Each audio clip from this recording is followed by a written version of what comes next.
Հայերեն սցենար։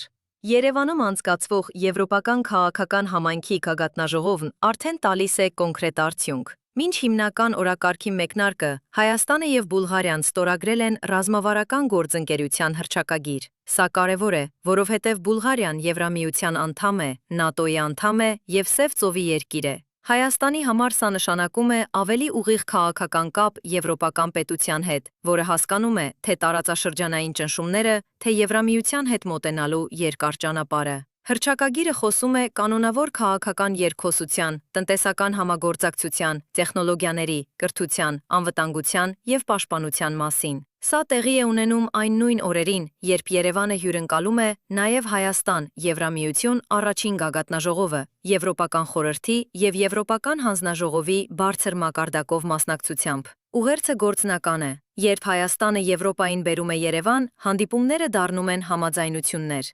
Եվրոպական քաղաքական համայնքը միայն ելույթների հարթակ չէ։ Երևանում այն արդեն Հայաստանի համար ստեղծում է նոր երկկողմ գործիքներ։ Հայաստանը Եվրոպա է,